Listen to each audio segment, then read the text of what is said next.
Hello team, welcome to another ATP Geopolitics video with myself, Jonathan MSP. It's Ukraine War Frontline update for the 15th of July 2024. I've just been hugely depressing myself by listening to JD Vance, the new VP pick for Trump for the November presidential elections. Just been listening to a number of his interviews, basically saying he couldn't care either way, couldn't care less about Ukraine and this and that, and a load of different quotes from him, and I've just, thoroughly depressed myself. Anyway, let's get to the frontline update. If you don't know what the lines on my map mean, please pause the video and check out the screen.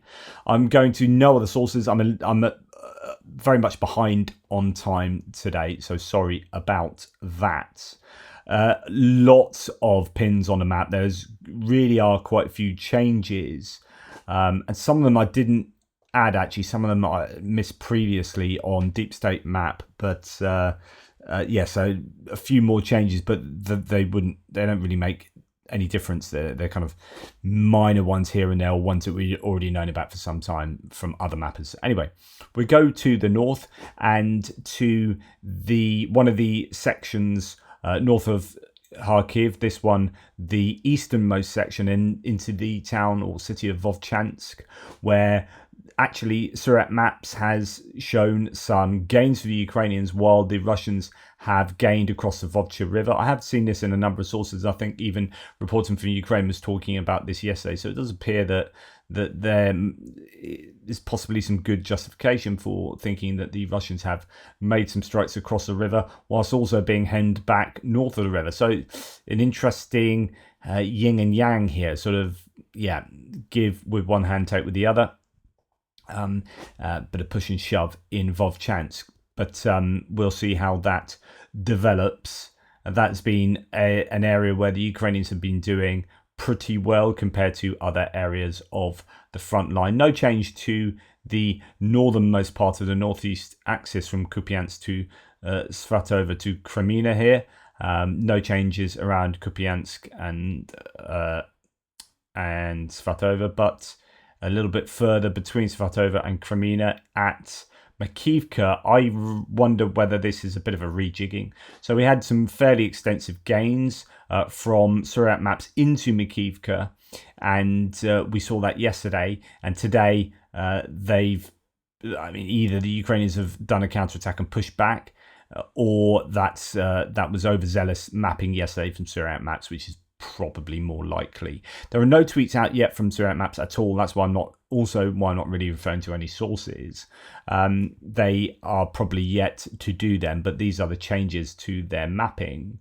So that's quite a big difference to what they had, but still much more charitable for Surat Maps compared to the other mappers. The other mappers still haven't changed their understanding of what's going on around Makivka, so it could just be tough fighting and lots of grey zone as opposed to robust Russian control. No changes to the Terny and Torska areas, Serebyansky Forest, Siversk front line, and even Chaziv Yar still fairly quiet there. I say quiet, but I think probably the Russians have taken that breather and probably aren't trying too much to attack across the canal. They'll need to get prepared if they want to do that. It'll have to involve some pretty large forces. They'll have to work out whether they can get mechanized equipment across those points, because even at the culverts here and here, there's not really many roads around there. This is a heavily wooded area, and there are some roads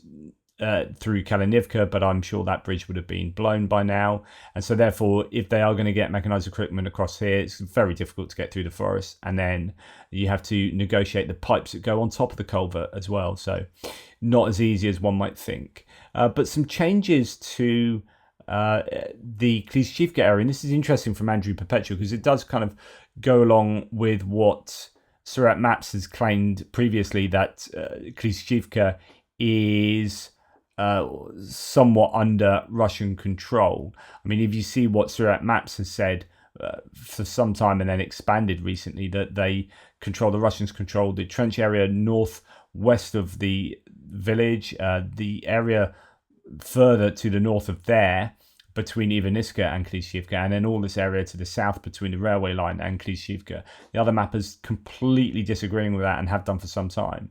but actually Andrew Perpetua has just changed this, and it's quite a significant change, and there's an indication that the Russians do control this area. It is not an easy place to continue controlling when you are sitting below a trench line that, according to Andrew Perpetua, the Ukrainians are still largely in control of. And when you've got lots of drones flying around with not an awful lot of cover since the buildings have been rubberized there. So it'd be interesting to see what Andrew's sources were for this. What is the evidence that the Russians have definitely taken control of that? I'm not doubting that at all, by the way. I'd like to know how they've gone about doing that. But unfortunately, I haven't had time to look at the Institute for the Study of War, which might have some detail on that. And then we come further to the south and to the Toretsk and New York area. And in the Toretsk area, the Russians have made some small gains just north of this move along the railway line here. Into the Druzhba and Pivnichna area, but then down further to the south here. I think I've got the wrong colour on that. Bear with me 2 ticks. Yeah, that's a bit better. That's what happens when I'm left doing the mapping there, making these silly mistakes. Right, so we have some gains for the Russians. This, as according to Deep State map, this whole sector there under Russian control, that wasn't the case. For Surat maps, they had most of this previously under control from yesterday, and then some expansion to that today. So that is a worry as the Russians are pushing further in the Toretsk area, as well as what we've seen down in the New York area, that expansion to the base of that salient yesterday, but no change today. There's good news there. But all of this fairly worrying as New York is under more and more pressure, and this whole area to its southeast looking more and more precarious. And then an awful lot of change to the west of the Avdiivka salient, where all the mappers agree there is some Russian gain towards Prokhoretsk there along the railway line north of Yevhenivka, as well as gains to the south of Yevhenivka. Novoselivka, Persia, looking more and more troubled there, as Andrew Perpetua agrees that the Russians are closing in from the north, and all the mappers agree that the Russians are making advances in the fields to the southeast of Novoselivka, Persia. So all of this looking fairly ominous for the Ukrainians there, as they appear to be sort of pulling back. I wonder whether they are just slowly pulling back to their greater fortification and trench lines, fortifications back here. I presume they are there between Prokhoretsk and where the line currently is. But yeah, so some gains south of Novoselivka, Persia, and also south of Umanska as far as Deep State map goes, somewhere between Andrew Perpetua's line and Surat maps. Remember, the Russians claim that they had taken Yasnobrodivka here on that river, and that is denied by the Ukrainians. They say they're still in control of that, or at least they did the other day. Whether it is now under the Russian control, I don't know. But the other mappers think that it's in the grey zone as opposed to under Russian control. And then I think this is, oh no, yeah, not quite finally. Some change in Krasnohorivka, as Surat maps has the Russians pushing from the east further in the northern area of the town and enclosing one sort of neighborhood there, as well as pushing right through the kind of central and western parts of the town further to the north. Andrew Perpetua has some slight increases there as well. But yes, Krasnohorivka is looking more and more like it will be under Russian control sooner rather than later. The Russians are just consistently moving through there. They haven't had any changes. We haven't seen any changes in Herorivka, in the Mariinka area, or even towards Konstantinivka from Novomikhailivka, and that is good news for the Ukrainians there. But there are so many areas where it's fairly worrying. Elsewise, I think Krasnohorivka's days are numbered as being anything other than Russian controlled. And then in the Velika Novosilka sector, Andrew Perpetua agreeing that Uruzhany is under Russian control and slightly to the north of Staromilsky as well. So that is sort of catching up with what the other mappers had already changed. So it's not necessarily a gain for the last 24 hours. So you can see that, yeah, okay, a couple of places where there's either overzealous mapping, and that's been adapted to maybe indicate that Ukrainians have taken some ground, but more likely a mapping change, and then possibly some good news up there in the Vovchansk area for the Ukrainians, but everywhere else it is looking very much a challenge for the Ukrainians. This is, remember, the period that many had warned about as being the worst for the Ukrainians as the summer draws on.